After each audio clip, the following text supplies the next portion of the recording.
Avec ses incisives, ses doigts agiles et sa queue plate couverte d'écailles, voici le plus gros de nos rongeurs. Ce castor entame son premier repas de la journée. Nous ne sommes pas au Canada, mais bien au cœur de l'Europe, sur les bords de la Loire. Après avoir disparu de ce fleuve au XIXe siècle, il a depuis une trentaine d'années été réintroduit par l'homme.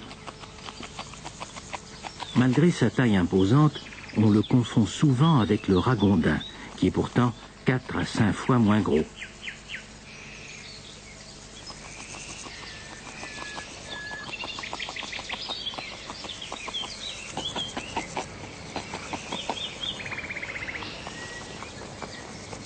Sur les rives du grand fleuve sauvage d'Europe, le castor vit désormais paisiblement.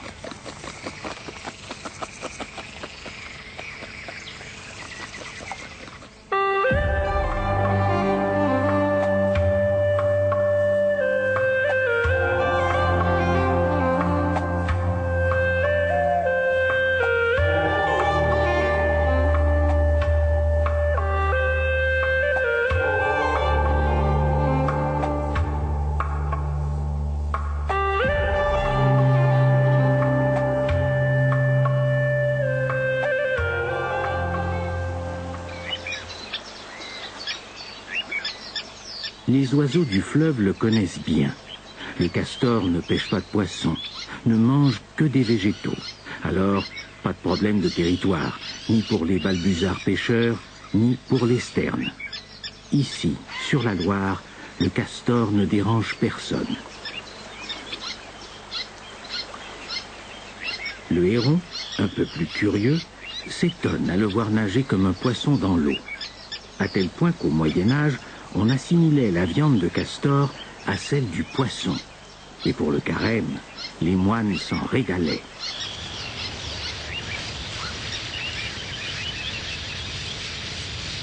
Les hirondelles de rivage, à leur retour d'Afrique, s'installent parfois sur une berge à proximité. Elles croisent souvent le castor pendant leur séjour en Europe, et parfois même s'en amusent.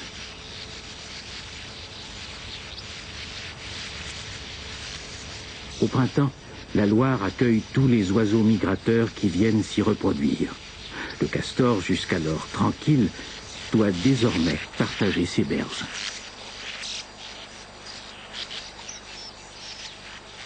Le martin pêcheur n'est pas le dernier à s'activer. Le voilà occupé à se faire une nouvelle chambre. Avec l'aide de sa compagne, il compte dans ce petit trou agrandir prochainement la famille.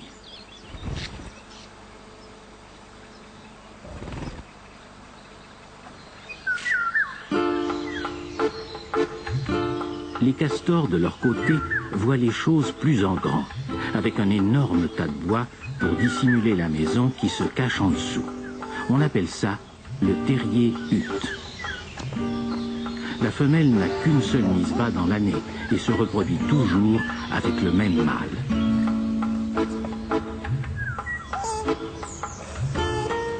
Un petit est déjà né, un fils unique. Ils sont souvent 2 ou 3. Ça a l'avantage de laisser un peu d'espace dans la chambre d'en bas où dorment les parents et les grands frères et sœurs nés l'année précédente. Tous prennent de la place avec leurs 20 kilos chacun. Le petit dernier n'est pas plus gros qu'un cochon d'Inde.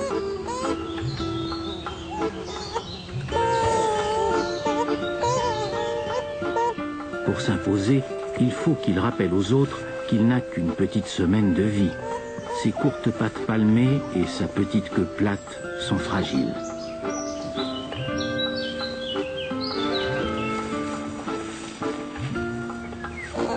La crise du logement n'est pas si terrible pour cette famille castor, puisqu'ils ont l'habitude de vivre les uns avec les autres. L'important est de ne pas empêcher le petit de téter et d'attraper l'une des 4 mamelles de sa mère.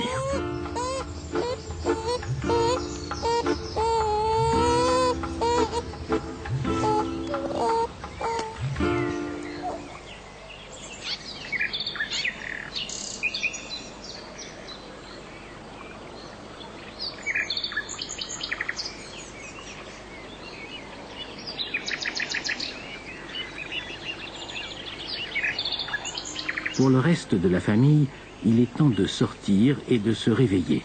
Fini la sieste. Le soleil se couche, les hommes vont bientôt rentrer chez eux. C'est l'heure parfaite pour le castor.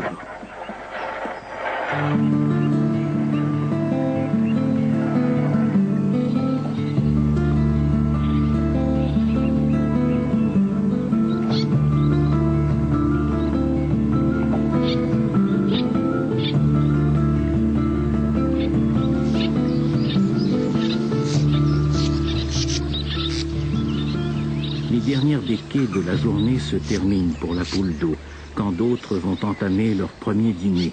Ainsi va la Loire. Visiblement, un intrus s'est introduit sur le territoire et a osé laisser des traces.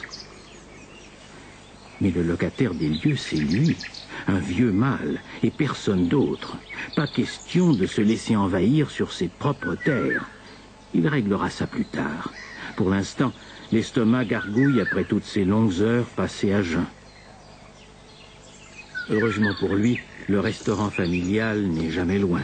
Et on y mange de la bonne feuille, du peuplier. Plat unique peut-être, mais c'est son préféré. Il peut en mâcher jusqu'à 2 kilos par jour. Contrairement à son cousin d'Amérique du Nord, sur la Loire, le castor est très discret.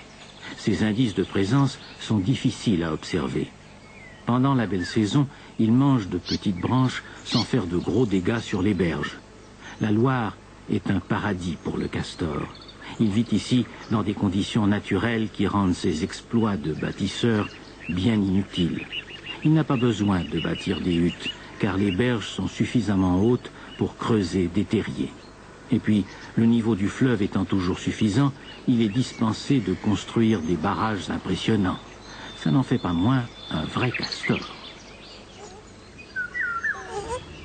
À peine à 1 kilomètre, loge une autre famille. C'est l'un de ces adultes qui est venu sur le domaine voisin. Chaque famille ayant besoin de plusieurs kilomètres de berges pour s'alimenter, la lutte pour le territoire promet d'être serrée. Ici, 4 petits sont nés, à peu près à la même date que le fils unique des voisins. Si l'on compte avec les grands frères et sœurs qui dorment dans une chambre à côté, cette famille est très nombreuse. De quoi donner des idées de conquête de territoire au père.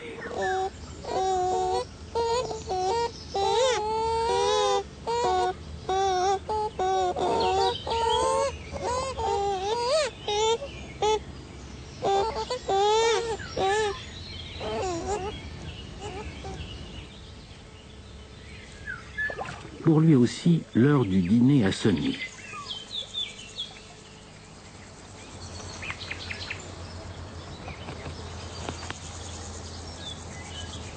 Tailler une jeune pousse de peuplier n'est pas un problème. Ces 4 longues incisives sont tranchantes et s'aiguisent automatiquement. Elles ont l'avantage, comme tous les rongeurs, de repousser aussi vite qu'elles s'usent.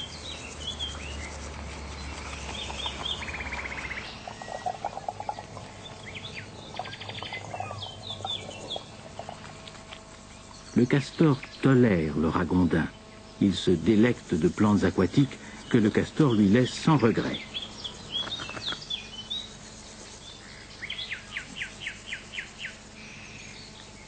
Les castors d'une même famille ne sont jamais très loin les uns des autres. Les jeunes doivent toujours le respect aux plus anciens.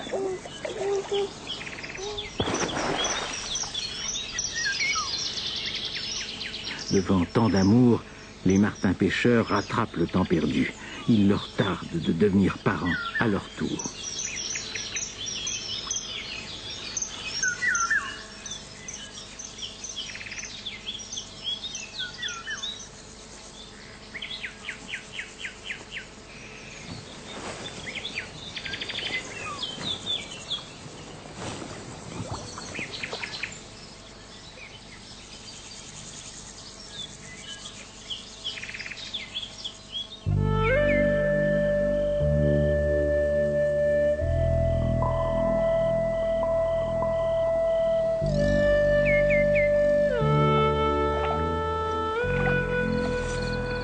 Le castor est un noctambule.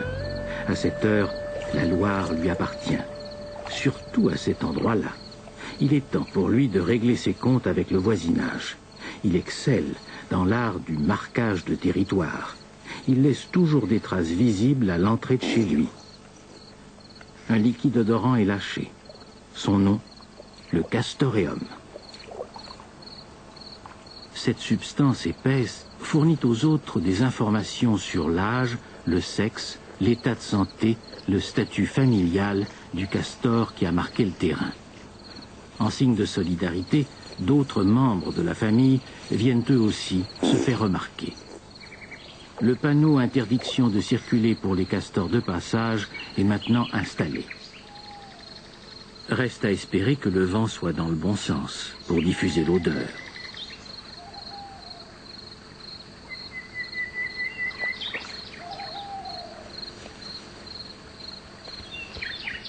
Plus la peine de rôder dans le secteur. Le ragondin a compris le message. Celui qui osera s'introduire sur la zone le fera à ses risques et périls. Les combats pour le territoire peuvent être très violents et entraînent parfois la mort d'un individu. Mais maintenant que les bornes sont posées, chacun est rassuré et peut tranquillement retourner à ses occupations.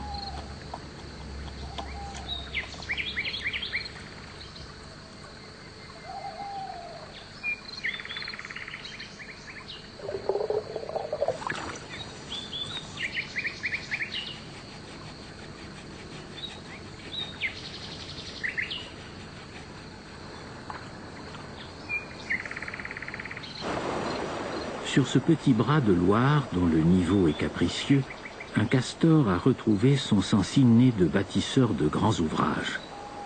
Il a construit un barrage, bien utile d'ailleurs pour étendre la zone navigable et accéder plus facilement au casse-croûte.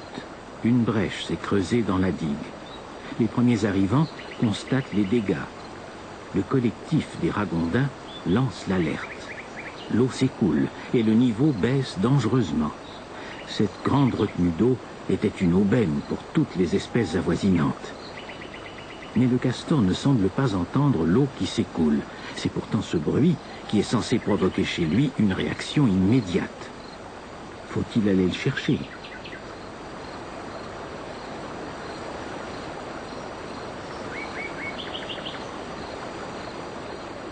Le locataire le plus rapide, le rat musqué, s'affole.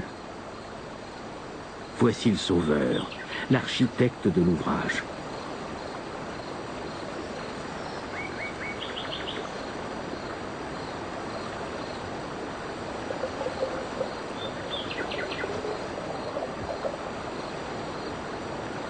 Son formidable sens pratique lui permet de trouver rapidement une solution à tout problème. Avec un beau rondin et quelques tiges de maïs, le castor fait des miracles.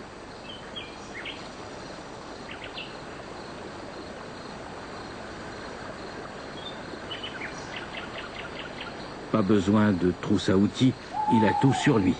Des dents qui scient et des griffes qui lui permettent d'exercer une étreinte comparable à un étau pour transporter facilement tous les volumes possibles.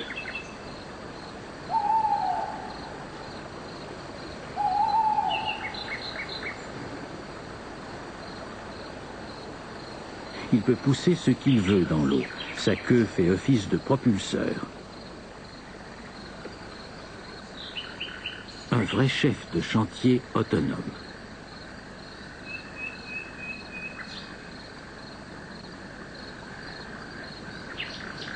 Rat musqué et ragondin peuvent en prendre de la graine. Ils ne sont pas prêts d'en faire autant.